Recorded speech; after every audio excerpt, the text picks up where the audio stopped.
Hey guys, Caitlin here. I thought it'd be kind of cool to record my process for creating the Chapter 3 cover art for patrons only as a way of saying thanks for your support, and you guys are awesome. So I've never done this before, so I hope it turns out okay. I may have to edit it down. We'll see what happens, or perhaps make it into like a 3-part series, breaking down the sketches and inks and colors. But we'll go ahead and get started. So I've got my Clip Studio open here, and I've already got my like canvas size and everything. I've got some reference photos off screen that you guys don't see, as well as some thumbnails that I'm thinking about for this Chapter 3 cover art. One of the things I like to do with my chapter cover is I usually like to wait until I have the bulk of the chapter finished. So most of my Chapter 3 pages are done at this point. I do have a handful that still need to be drawn out, but I know where the story's going and the characters and the events that happen. So I kind of like to reflect that in a sense on my chapter cover, just as kind of maybe a foreshadowing of what's to come for readers. So you guys will get to see some new faces on this chapter cover. We're going to have 3 new characters that get introduced in Chapter 3. Actually, technically 4, but the 3 will be playing a pretty large part in Chapter 3, and they will be on the cover as well. So I'm just going to start in here with some loose sketching. And I apologize if I get all quiet because I'm not used to talking and working at the same time. But maybe just getting a chance to watch me work will be entertaining enough. So right now I'm drawing one of the characters, and that's going to be introduced in Chapter 3. And this character's name is Surai, and he is a different race that has not yet been introduced to the comic. He is a Paraki.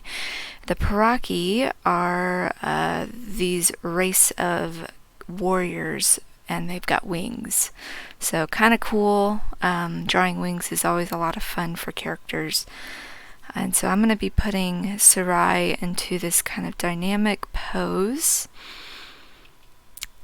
where he is kind of landing. Trying to get my proportions here.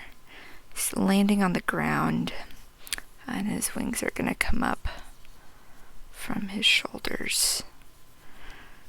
We'll see if I can pull this off. I have this idea in my head after looking at a lot of different references and some ideas for poses. And hopefully this gets pulled off okay.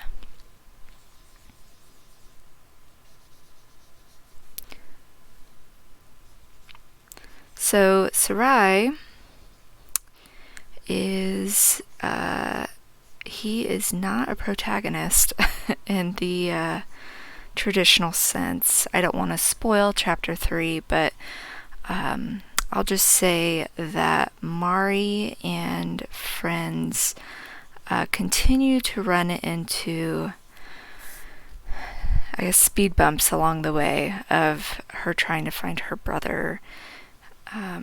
Things get a little bit more complicated, and Sarai, along with the characters he travels with, are a little bit to blame for that.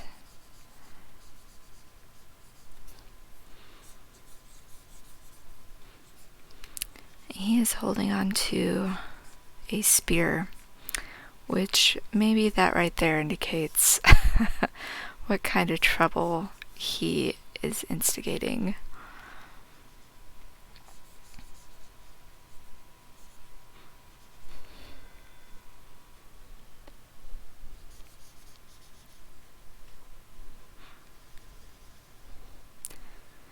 So typically with my comic process, I work quite a bit in Clip Studios. I do all of my sketching digitally and my inking, and as well as my colors. My sketching and inking I do in Clip, and then I have been flatting most of my colors in Clip as well. I used to work just in Photoshop. That's kind of what I learned how to do digital art on. But Clip really is built more for comic art. So there's a lot of tools that is in the program, and I only know just a minuscule amount of what type of tools I can use. But the tools that are in the program are really awesome for comics artists, because you can do things like flatting faster. The inking tool is so much better than any of the brushes I've tried to replicate in Photoshop. They're just smoother. Plus, you can ink in vector, which is really nice for resizing, reshaping, and it's really very time saving to do that. At least for me, I've found that the tools really lend to me being able to work a little bit faster. With that said, I do spend quite a bit of time on my pages, and it really depends on what's going on in the page. So, for example, this is just more or less an illustration. So, as long as the sketch comes out relatively well, then I can pretty confidently ink, flat, and shade from there. I do take my pages and my work into Photoshop to shade, just because, again, I'm more familiar with that program, so I work a little bit faster. I've got some of those tools preset to how I like them, and I just haven't really taken the time to figure those settings out for Clip.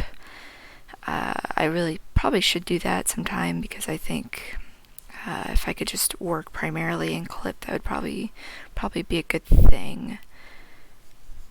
The only thing I've heard about Clip, especially if it comes to trying to print your comic work, is you cannot work in CMYK, which is kind of a necessity when you go to print something. For digital work, you work primarily in RGB, but if you're going to print something on paper, printers print at CMYK, and if you're wanting to check your colors and your values and all of that, you don't really have the opportunity to do that in Clip. So there is still a need for me to work in Photoshop, as I would ideally like to eventually maybe kickstart the first volume of Moxie.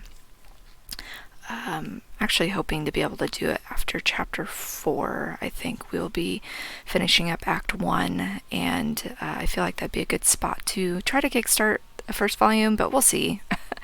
It's all dependent on a bunch of factors, economy and the like. So, but anyway, I am excited nonetheless to try to bring a more tangible printed version of Moxie out into the world. So I'm just kind of tweaking this. I'm using a reference I found off Pinterest of another winged character kind of in this pose, and I don't want to rip it off completely, because that just doesn't feel quite right to me, so I'm going to kind of loosely base it off of that pose I found though. And I usually do a couple passes with my sketches, so I will get this first kind of, I guess, anatomy sketch down, where I'm working more in shapes, trying to figure out the form and the body and all of that. And then I will kind of go in back and forth with other layers to try to flesh out the outfit and the details of the face and all that. I wonder how long I've been recording for. 10 minutes. Oh boy.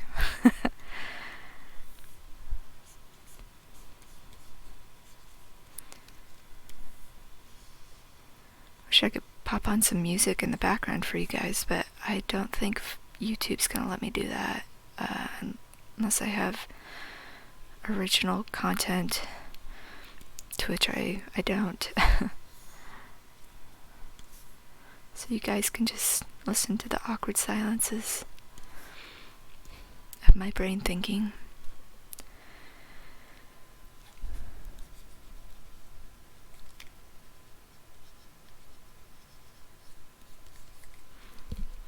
Okay, I'm going to go ahead and flip my canvas. So flipping the canvas is always a great tool for digital artists to use. It allows us to really see any glaring errors that might be happening. And a lot of traditional artists, you can use similar methods with mirrors. I've never been able to really make that work for me, but it's also kind of equivalent to stepping back and looking at your canvas, which digital also lends itself to, because you can shrink it out, make it tiny, see if the the layout and all of that looks good. Like, for example, this wing. These wings are going to give me problems. I'm challenging myself by drawing winged characters, because I thought, oh boy, that'd be fun, but I probably have not done enough studies of birds and wings in general to confidently pull those off. I'm going to go ahead and draw. So I like to make my covers a little bit abstract and different, but at the same time put in those foreshadowing scenes that might be coming up. So in this negative space between his wings, I'm actually going to draw the other characters he is traveling with. So there is a green-haired girl named Clover who travels with Surai. She is a human. And then you will see her in chapter 3, as well as Surai has a twin sister named Silver, and they both travel with Surai, kind of a three amigos, I guess you could say. Kind of a grumpy three amigos, I guess. The Paraki are not super happy, joyful people, so they are all about business and all about power, and yeah, you guys will see very early on in chapter 3 who these characters are, which I am excited for. I love when new characters are introduced.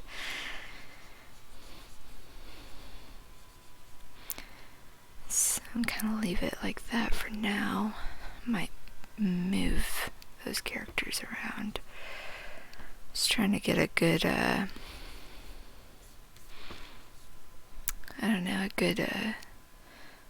boy, I can't think of words right now.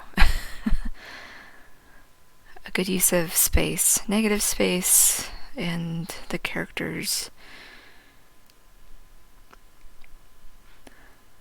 Then I'm going to have the foreground. I'm going to have Mari and Kite. So, kind of abstract, almost like a scene, but not, if that makes any sense at all. And this is what I'm visualizing. It may not look very good at all when I'm done with this. We'll see. I may end up erasing some of the elements in this picture. Alright. So usually I put the title up here, and the chapter title down here. I'll make sure I don't cover up anyone's face with that. His wings are still off, but that's okay.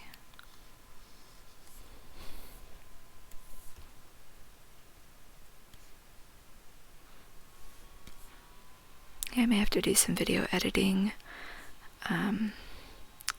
or just post 3 different videos,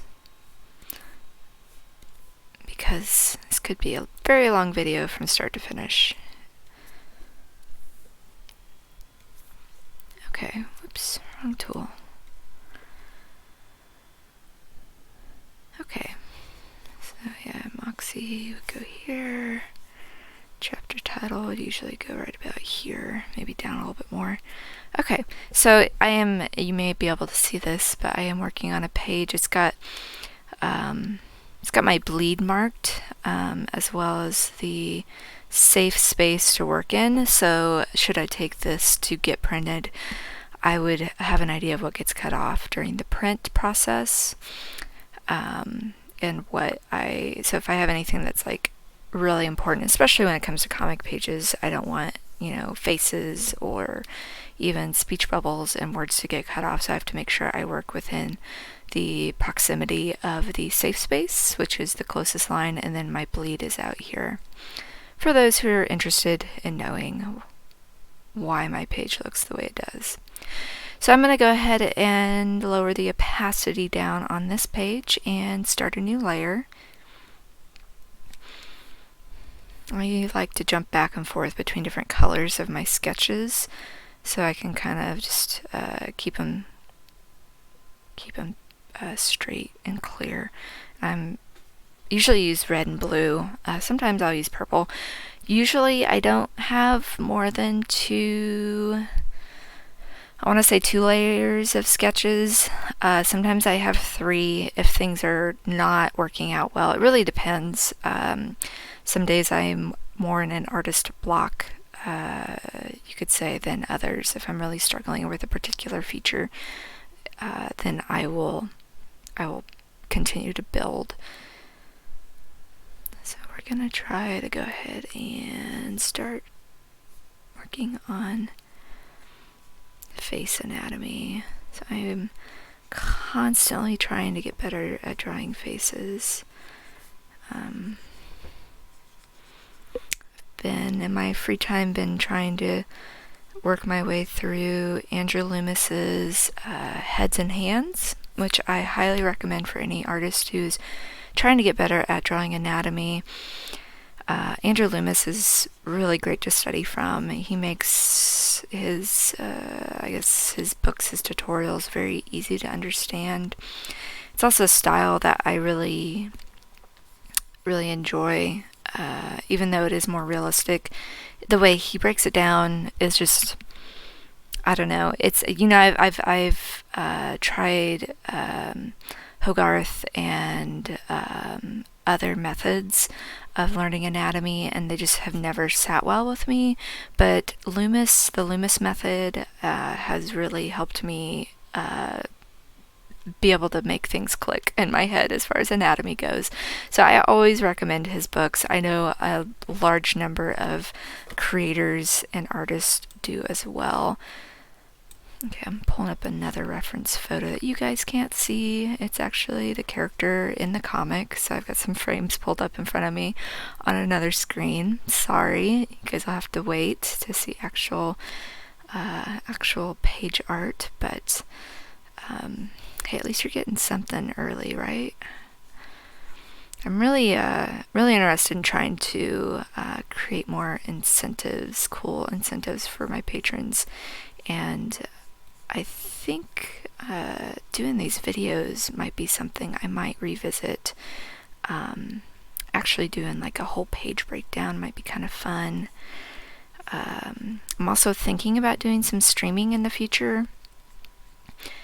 I haven't quite committed to that idea yet. I like the idea, but I'm not sure how that would work with my schedule, or even where I would be streaming at. Right now I think the consensus is YouTube, but I don't really know much about YouTube as a platform. Obviously I've watched my fair share of YouTube videos, but I've never actually created content for YouTube. So that's something I'd like to kind of just look more into. But if I do decide to do streams, one of the things that might be kind of fun to do for patrons is to do, I don't know if I could do a private stream for you guys on YouTube, but I could certainly do stream requests. So certain tiered patrons could request specific drawings, characters, what have you. So that's something I'm kind of toying around with, the idea of doing. Okay, so right now you can see I just gave this character little dots for eyes. That's kind of like my early stage for trying to get facial anatomy down. Sometimes I just like to leave it because they're really fun, cartoony looking, but I am not going to do that with this piece. Okay, and I gotta give this guy a scowl. He is all about the scowling. If you thought Captain Saul was grumpy, you just wait until you meet Sarai. Because he is all about business. Ooh, I think his shoulders are going to need to be a little bit bigger. But we'll wait for that.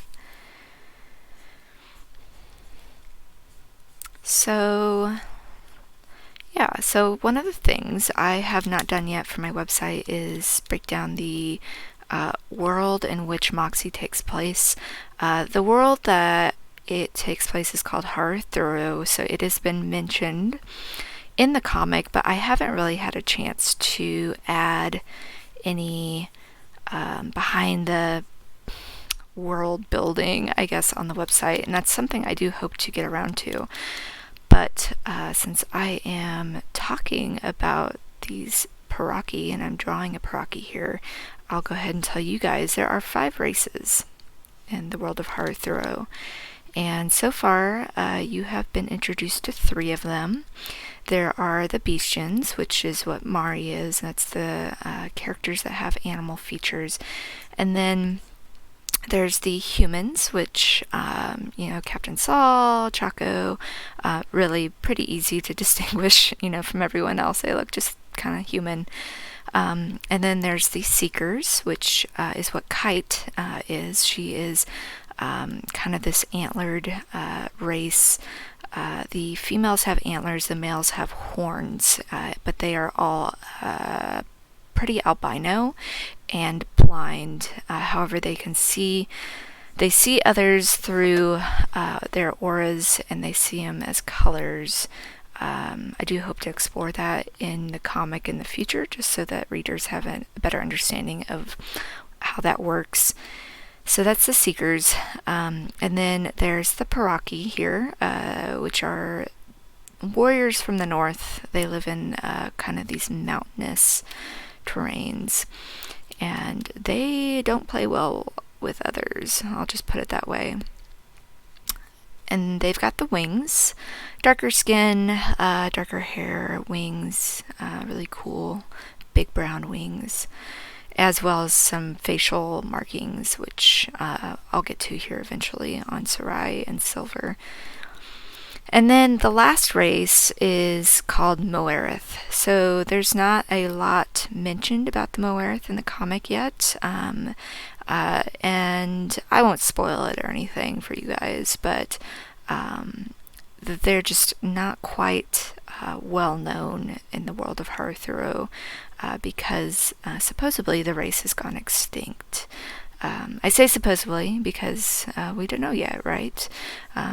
So you'll have to stay tuned and see if they really have disappeared or if they're still around, and what their physical traits and racial traits are all about, because every race has something going a little bit different for them, kind of like D&D. If you've ever played D&D, I tried to make the different races unique. So you can see I'm kind of already overlaying the basic anatomy I had drawn earlier of this character with some of his clothing. And I made the mistake of not drawing a character sheet for this character. I've actually only drawn 2 character sheets. I did one for Mari and one for Chaco when I first started Moxie, and I thought, oh yeah, I'm going to do character sheets for everyone. It's going to be awesome. Character sheets are great to reference when you're drawing because it could be real easy to forget what's on the character and their outfit and stuff. But yeah, I have neglected to do any further character sheets. So I have to constantly go back to the previously drawn pages and see, okay, how did I draw that character again? What does their outfit look like? I want to make sure I don't forget anything. It's the painful existence of a comic artist is trying to remember all of the outfit details. Consequently, I am looking forward to an outfit change for Mari. Probably give her a slightly more simple costume outfit. I don't know. I also really like to draw outfit designs, so I might torture myself with an even more detailed outfit. We'll see. But I'm not anticipating that outfit change until the end of chapter 4, I think. I'd have to look at my notes again.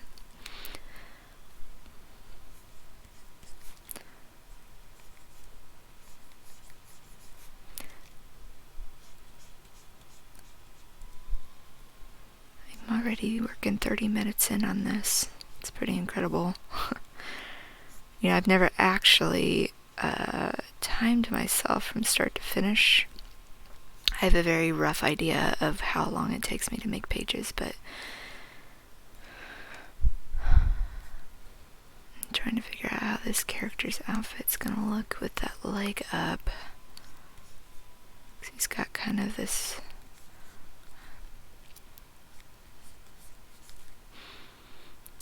I don't know, drapey cloth bit.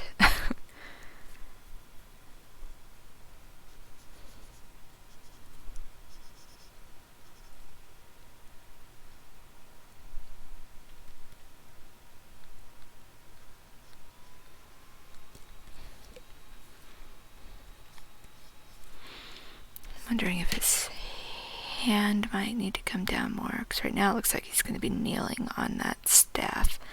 But you know what? He'll just hold it in front of his leg. That's all he needs to do. Easy enough. Alright, let's see if we can give him some actual eyes now.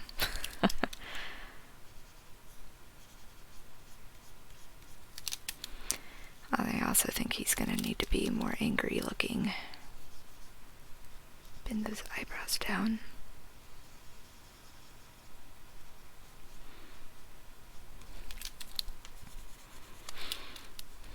So I kind of feel like poor Mari just is not getting much of a break. You know, her brother going missing in chapter 1. She thought it was going to be a simple retrieval of go find him, bring him home, live happily ever after kind of situation, and it seems like every corner she goes around, she's running into someone who either wants something from her or, you know, happens to be in a university that has an explosion.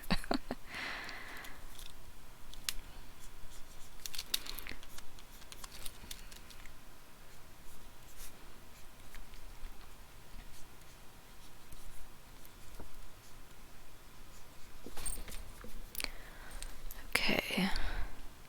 Let's see.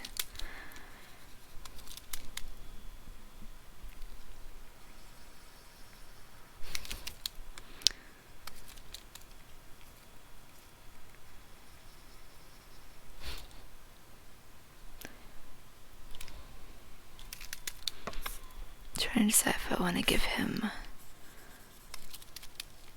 more of a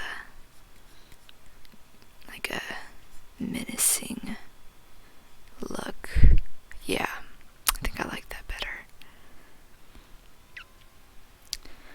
But his head, do I want to make his head smaller or his shoulders bigger?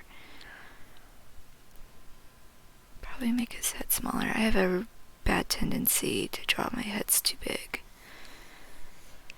And through the power of digital art, you can easily resize that, so thank goodness. I was trying to draw something the other day, traditionally, and I was having to erase the whole head and start over because I realized, boy, it was too big. So he has this little side braid. That's what this is right here. Long hair. I don't know.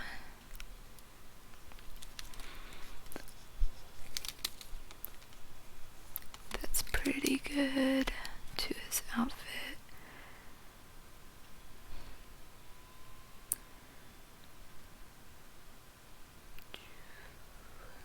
I'm gonna go ahead and move up here. Hold up my reference photo here for Clover.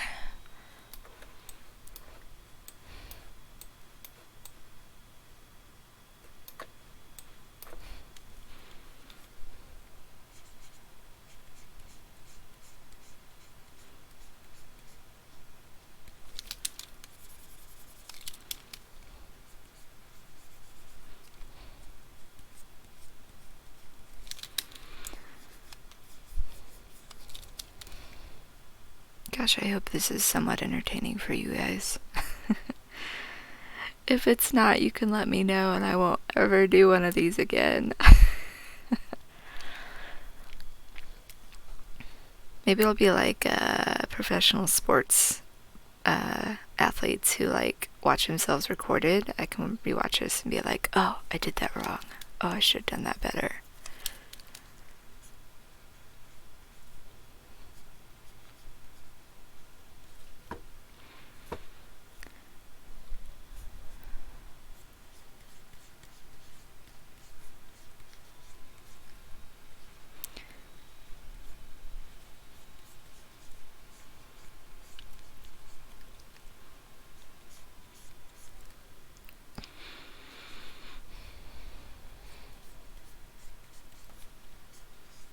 She has this kind of short, choppy, wavy hair. I didn't give her much of a forehead, which means I need to move her features down just a little bit.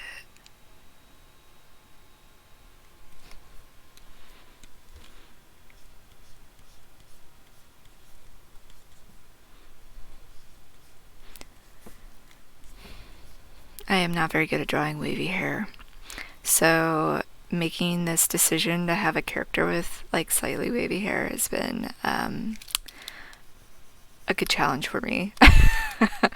I don't know if you've ever noticed, but Mari's hair is very easy for me to draw because it's very straight and pretty straightforward design, and I did that very much on purpose.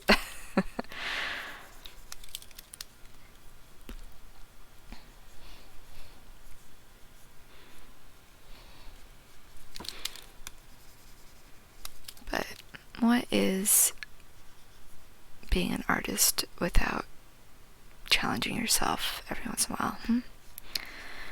It's when you see real growth. So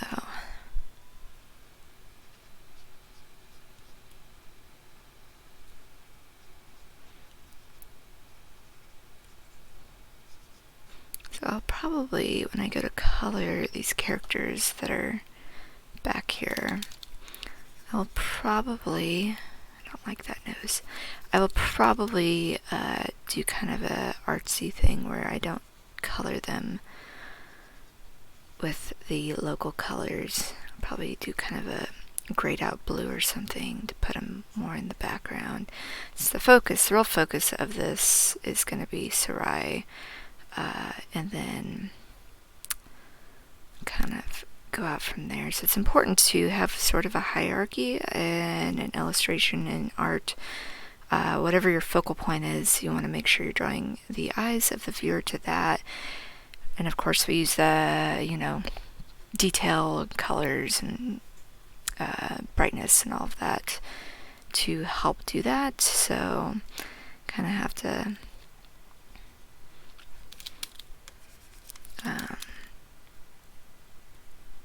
keep that in mind whenever you are designing something.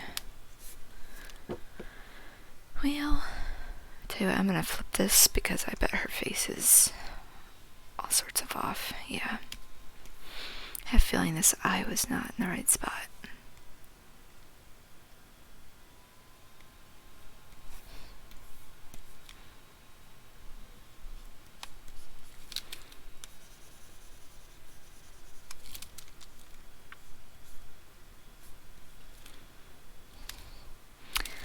I don't know, I'm struggling over here with her hair. She has these like kind of bangs, like pseudo bangs.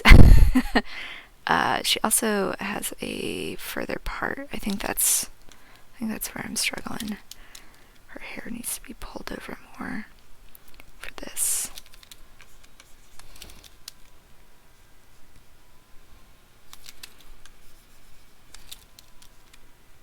This is what I get for not making a character sheet.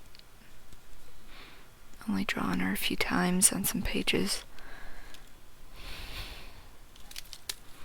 Moral of the story, make character sheets, kids. Know what your characters look like before you commit.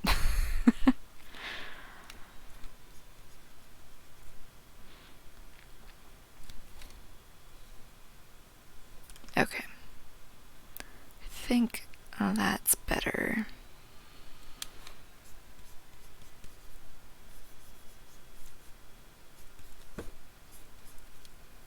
She wears this pretty simple outfit of a poncho.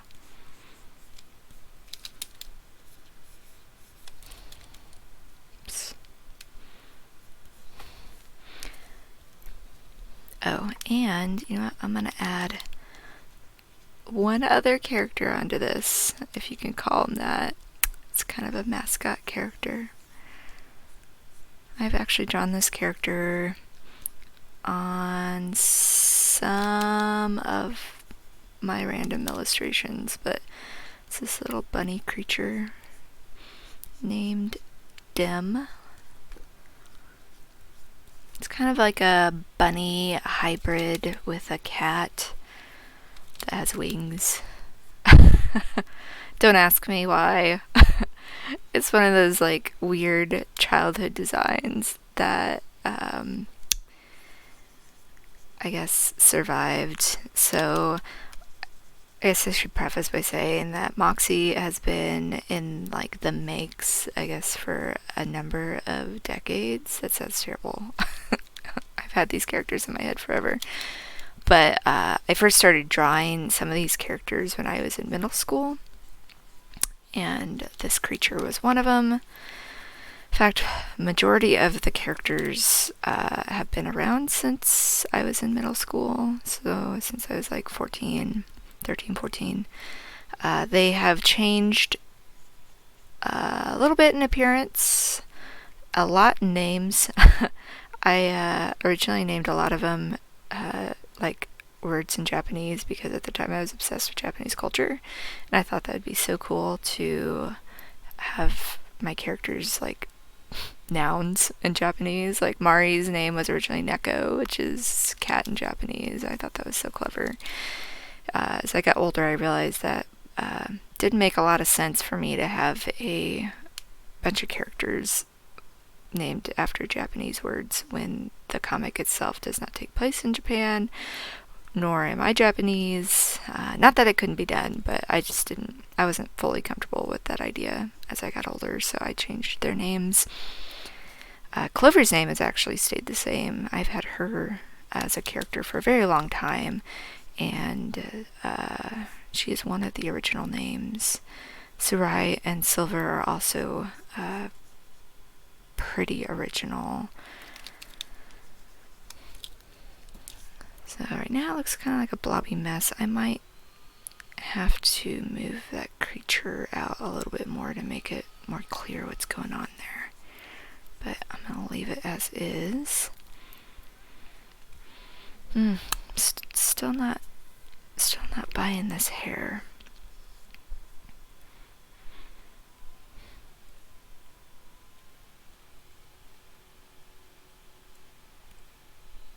Make sure I'm still recording. Wouldn't that be the worst if I was working and I wasn't recording?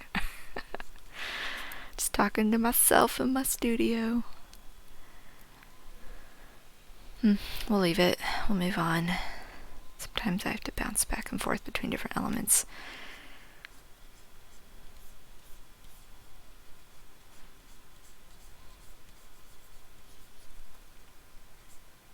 Another name that has stuck since the beginning has been Chaco.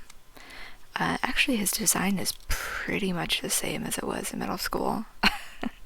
He used to have like I don't know, like different types of bangs. If you can imagine Edward from Full Metal Alchemist, that was more of like what his bangs were, and then I gave him like different types of bangs as I got older. But he's always had. Oh, that's not true. His hair used to be kind of a teal color. I was obsessed with making all my characters have like weird colored hair, and then I decided, no, I should probably not do that for everybody, because then it's not special.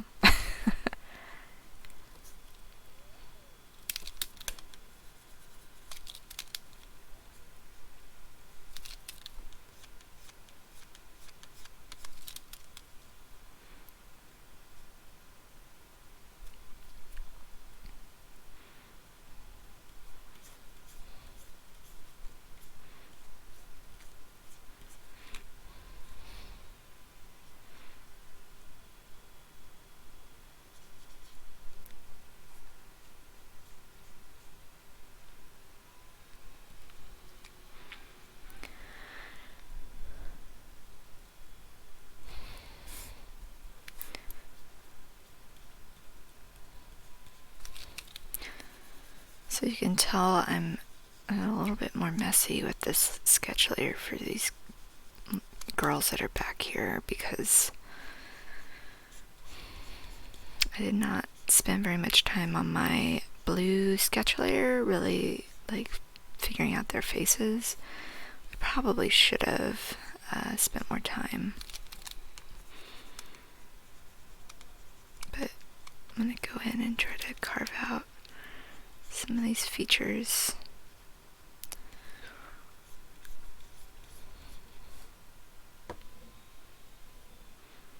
Make your faces too long. I make all my faces too long at first too. That's something I've been trying to get better at.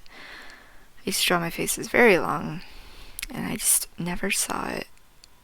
My husband would always be like, your faces are too long. I'd be like, no, they're not. They're perfect. And now I look back at that art, I'm like, yep, they were too long. That is not the style I was going for. It's one thing if you're going for that style, but I was unintentionally doing that.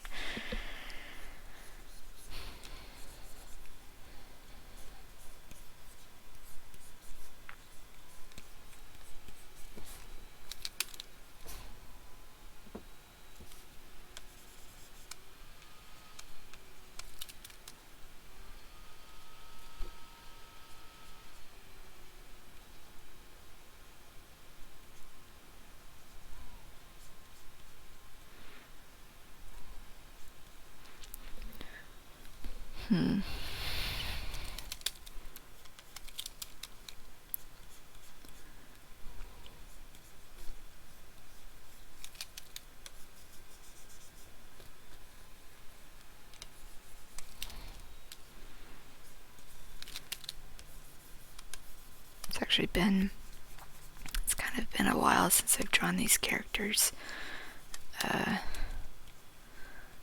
They have a few scenes in chapter 3,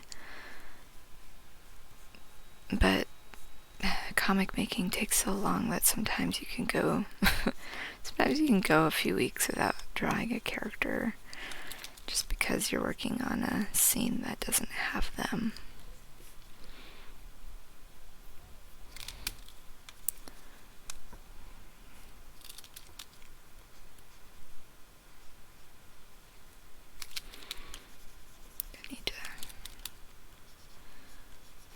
Eyebrows here.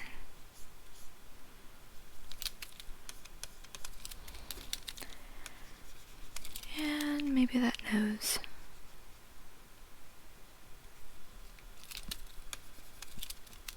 Probably work with a smaller brush, actually. Try not to get too caught up in all the little details with the sketch layer.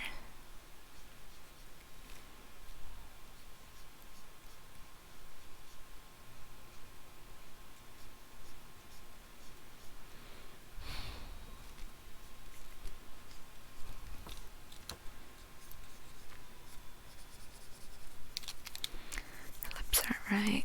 I'm struggling with her mouth.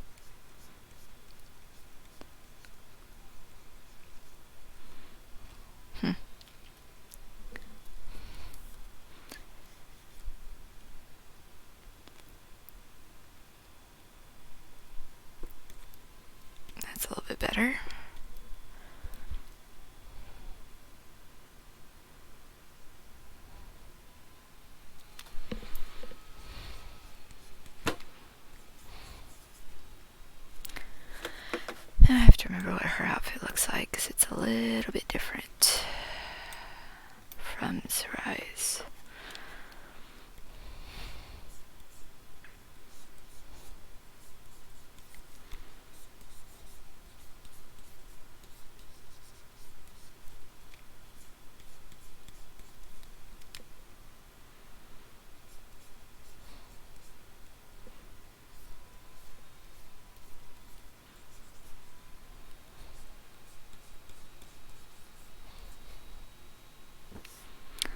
It's not quite the right expression I was wanting on her face. She needs to look more angry.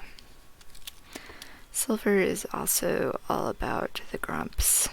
She's a grumpy person. Unless she is drinking some wine. She does enjoy her wine.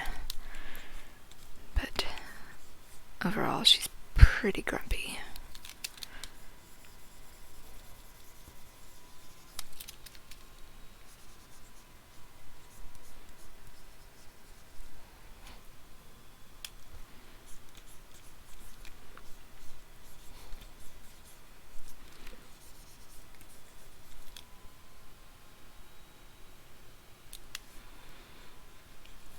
Trying to decide if I want to draw her other arm or if I want to leave that space blank.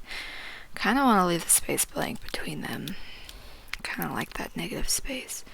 She does have her own wings though. They're folded up behind her. And let's see how awful this looks when I flip it. Yep. Always flip it. Always flip your canvas if you can. Because I always notice something's off. Especially in the face.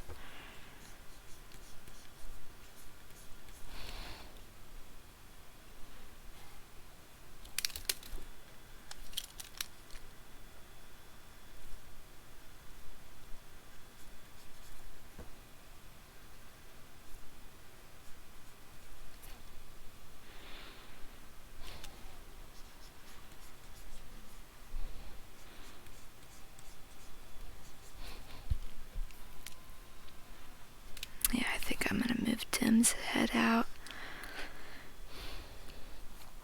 So, silhouettes is a term that a lot of artists will use. It's kind of important to be able to read the silhouette of what's going on in an illustration.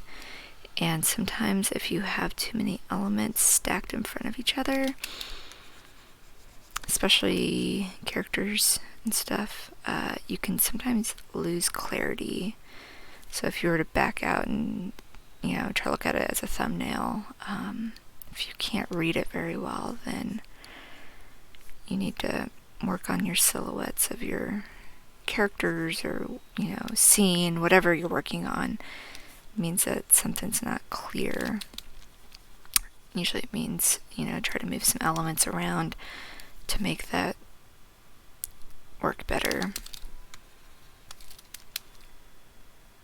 I might just we'll see if I want to draw Dim's real eyes or if I want to give him little cartoony eyes. Do I want to make him look too cute in this situation with these menacing characters? That is the real question. We'll see. We'll see. Actually, I'm going to move her arm out a little bit more.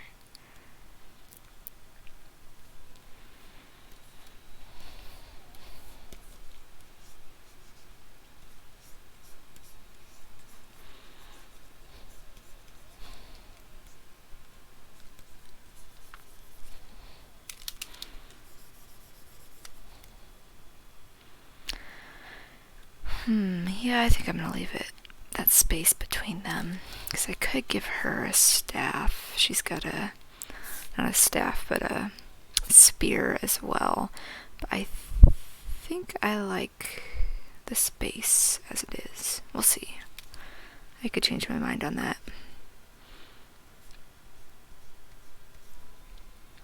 I also may have made her a little bit too buff, but we'll see about as well.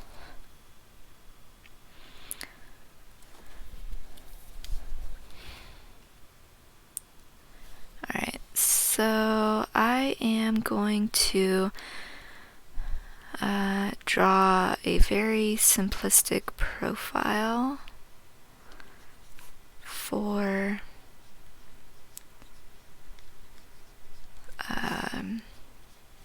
Kite and Mari.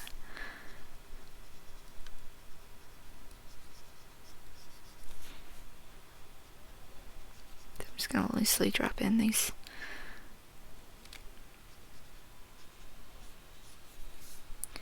kind of as features. I don't know if this is going to look the way I want it to. We'll see. I say that a lot. It's kind of the mentality I go with when I'm working on an illustration like this. I've got some ideas, but I don't know if they're going to be able to be executed right.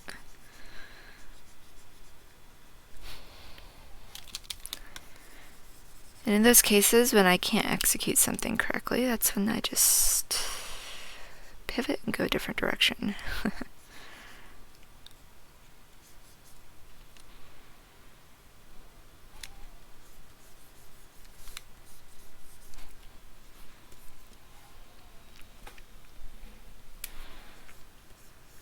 So I really liked this idea of framing him with their reaction and then having his wings frame Silver and Clover.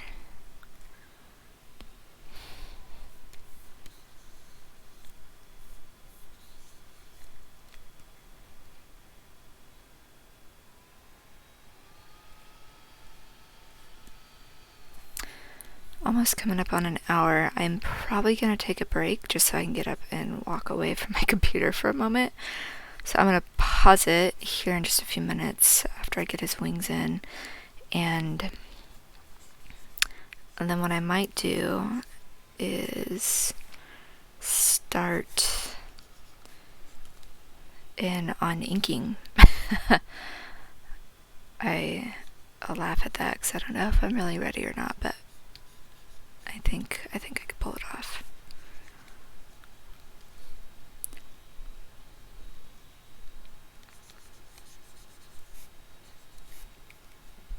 Yeah. Oh, you know what I should do? This is what I always forget. Magic of digital art. Especially when I'm trying to do something that is symmetrical. Just flip it. Just copy and flip it.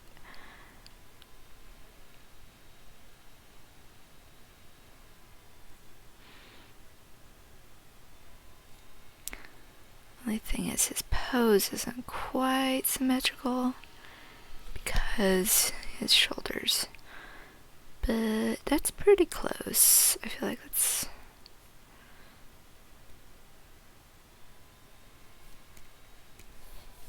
pretty close.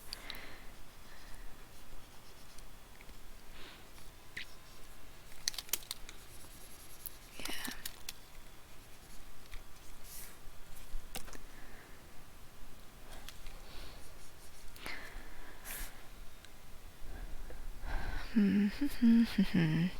Oh, I'm not buying this fist he's making over here.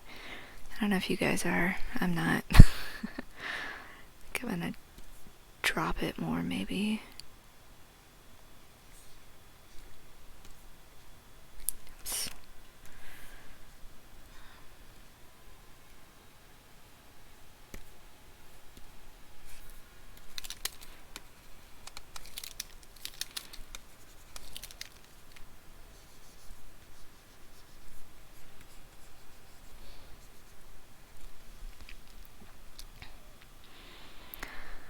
I have to decide if I want to keep Mari and Kite the same size here in the foreground. Technically, they are not the same height. Technically, Kite's shorter. But I kind of like the composition it makes whenever they're roughly the same size, so I think I might just leave them. And that will be our little secret. I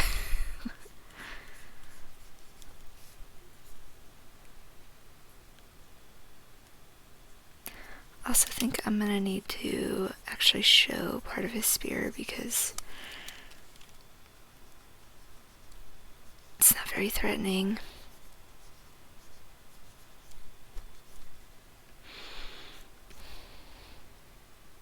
If you don't see what he's actually holding.